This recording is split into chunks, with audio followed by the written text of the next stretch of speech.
दोस्तों, नागमणि एक इच्छाधारी नागिन को बहुत शक्तिशाली बना देती है। परंतु कहते हैं कि कार्तिक पूर्णिमा के दिन एक साधारण नागिन भी बगैर मणि के विशेष शक्तियां पाती है।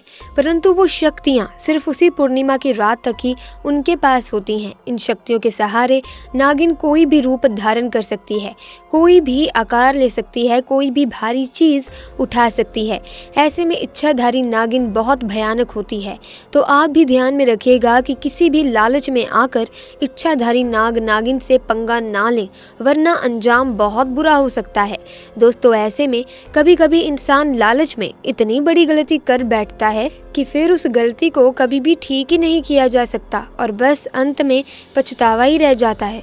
दोस्तों, एक ऐसी ही घटना मैं आपको बताने जा रही हूँ जब लालच में आकर एक इंसान ने एक इच्छाधारी नाग को मार दिया और इसका बदला नागिन ने बड़े ही भयानक तरीके से उस इंसान को मारकर पूरा किया। दोस्तों, नाग नागिन महादेव शिव को ही अपना आराध्य मानते हैं। ऐसे में वीडियो में आगे बढ़ने से पहले जो भी महादेव के परम भक्त हैं वो कमेंट बॉक्स में पूरी श्रद्धा से ज़रूर लिखें, जय शिव शंकर, हर हर महादेव, ताकि भगवान शिव की कृपा आप पर और आपके परिवार पर सदैव बनी रहे। दोस्तों, ये चमत्कारी घटना है उत्तर प्रदेश के एक छोटे से गांव बिजनौर की। दरअसल ये घटना घटित हुई बिजनौर के मुखिया और वहां के सबसे धनी इंसान कैलाश जी के साथ।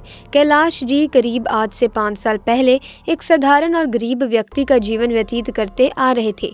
वो अक्सर जंगल में अपनी बकरियां चराने जाया करते थे। एक दिन बकरी चराते चराते वो जंगल के थोड़ा और अंदर निकल गए। उसी जंगल में एक इच्छाधारी नागिन अपने नाग के साथ एक विशाल पेड़ के पास रहा करती थी। वो नागिन गर्भवती थी। शाम का वक्त था और कैलाश जब उस पेड़ के पास से गुजरा तो उसे वहां एक तेज चमकती चीज दिखाई दी, परंतु साथ ही वो दोनों नाग नागिन भी वहीं थे। उन्हें देख वो थोड़ा सा डर गया और तुरंत ही वहां से जल्दी से घर की ओर भागा। कैलाश इतना घबराया हुआ था कि उस समय तो उसने पीछे मुड़कर तक नहीं देखा, परंतु उस रात उसके ध्यान में वो चीज जो चमक रही थी वो बार बार आ रही थी। वो इतना तो समझ गया था कि वो हो ना हो बहुत ही मूल्यवान चीज थी और अगर वो मुझे मिल गई तो मैं भी धनवान हो जाऊंगा। परंतु सबसे बड़ी मुसीबत थी वो दोनों नाग नागिन। अगले दिन वो वापस जंगल उसी पेड़ वाले स्थान पर गया और कुछ दूर खड़े रहकर छिपकर उस पेड़ के पास रह रहे नाग नागिन को देखने लगा। कुछ देर देखने के बाद उसने ध्यान दिया कि नागिन तो गर्भवती है। वो उस रात घर आकर सोचने लगा कि ये अच्छा मौका होगा, जब नागिन अपने बच्चे को जन्म देगी तभी वो नागमणि चोरी कर लेगा, क्योंकि उस समय नागिन तो कमज़ोर होगी। बस अब नाग को मारना होगा। दोस्तों, कहते हैं कि अगर किसी नाग के मुंह की तरफ गोबर मार दिया जाए तो वो अपना होश खो बैठता है। अब कैलाश हर रोज गोबर लेकर उस विशाल पेड़ के पास छुपकर सही मौके का इंतजार करने लगा। दोस्तों, एक दिन वो मौका भी आया जब नागिन अपने बच्चे को जन्म देने वाली थी।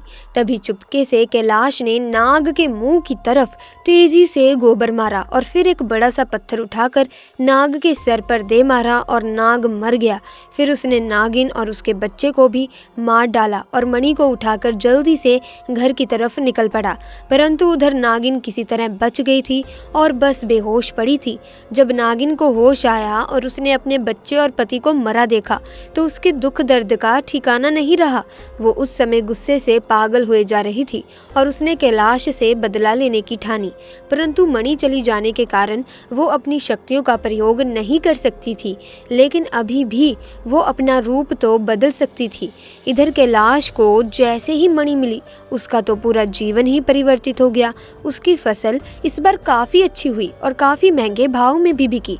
उसकी तो जैसे मानो लॉटरी लग गई हो, क्योंकि जो भी वो धंधा कर रहा था उसे हर जगह से लाभ मिल रहा था और कैलाश को पता था कि ये सब उस चमत्कारी नागमणि का ही कमाल है। गांव में हर जगह उसका नाम था। कैलाश के इस रुतबे को देखकर एक अच्छा रिश्ता कैलाश के लिए उसके पास ही के गांव से आया और गीता नाम की एक सुंदर स्त्री से उसका विवाह संपन्न हुआ। गीता अपने पति कैलाश को बहुत प्यार करती थी और बहुत इज्जत देती थी। दोनों एक दूसरे का कदम कदम पर साथ निभाते। उनकी जोड़ी गांव में मिसाल बन चुकी थी उधर नागिन भी एक पुरुष का रूप धारण कर मनोज नाम से कैलाश के यहाँ उसका मुंशी बन गया और कैलाश का विश्वास जीतने लगा। कैलाश भी मनोज के व्यवहार और वफादारी को देख उसे अपना भाई समान ही मानने लगा। एक दिन गीता अपने पति कैलाश के पास आती है और बताती है कि तुम पिता बनने वाले हो, मैं गर्भवती हूँ। ये सुन कैलाश की खुशी का ठिकाना नहीं रहा। उस दिन वो खुद अपने मुंशी मनोज के पास गया और बोला कि देखो मनोज, मेरा कोई भाई नहीं है, परंतु जब से तुम्हारा साथ मिला है तुम मेरे सगे भाई से भी कहीं अधिक बन चुके हो। आज मैं बहुत खुश हूँ, इसीलिए आज मैं अपनी पत्नी और तुम्हें एक खास जगह ले जाना चाहता हूँ, क्योंकि मेरा इस दुनिया में तुम लोगों के सिवा कोई नहीं है और सबसे ज़्यादा भरोसा भी मैं तुम दोनों पर ही करता हूँ। इतना कहते ही वो अपनी पत्नी और मनोज को कार में बैठाकर गांव के कोने में ले जाकर कार एक छोटी सी कुटिया के सामने रोकता है और बताता है कि जब वो छोटा था तब इसी कुटिया में उसकी माँ की जान उसे जन्म देते ही चली गई थी। उसके पिता तो पहले ही गुजर चुके थे।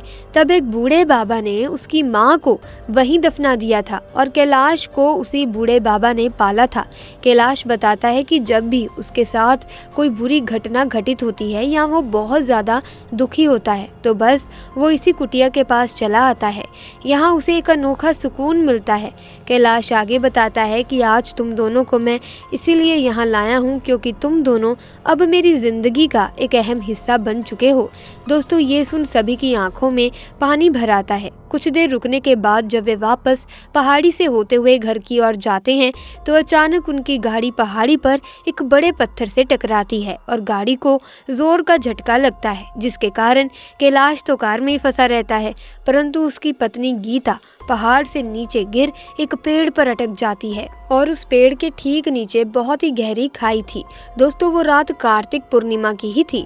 मनोज भी अपनी शक्तियां पाकर पुनः नागिन रूप धारण कर लेता है। कैलाश मनोज को देखकर चौंक जाता है क्योंकि मनोज अब नागिन में पुनः बदल गया था। वो नागिन कैलाश को बताती है कि कैसे ठीक इसी तरह वो भी स्थिति में फंसी थी जब कैलाश ने उसका पूरा घर संसार लूट लिया था, उसके पति और बच्चे को मारकर, और आज मेरे पास बदला लेने का एक अच्छा मौका है। कैलाश घायल गाड़ी में फंसा हुआ था और रो रो कर नागिन को बोलता है कि भले मेरी जान ले ले, परंतु मेरी पत्नी गर्भवती है, उसे छोड़ दो। परंतु तभी उस नागिन को अपनी वही स्थिति याद आती है कि क्या होता है जब कोई अपना छिन जाता है। ये जिंदगी का सबसे बड़ा दुख होता है। नागिन ने कैलाश का उसकी पत्नी के प्रति सच्चा प्यार देख उसे माफ कर दिया और उसकी पत्नी को उस पेड़ से निकाल बचा लिया तथा दोनों को हॉस्पिटल छोड़ खुद वापस जंगल में उसी विशाल पेड़ के पास चली गई।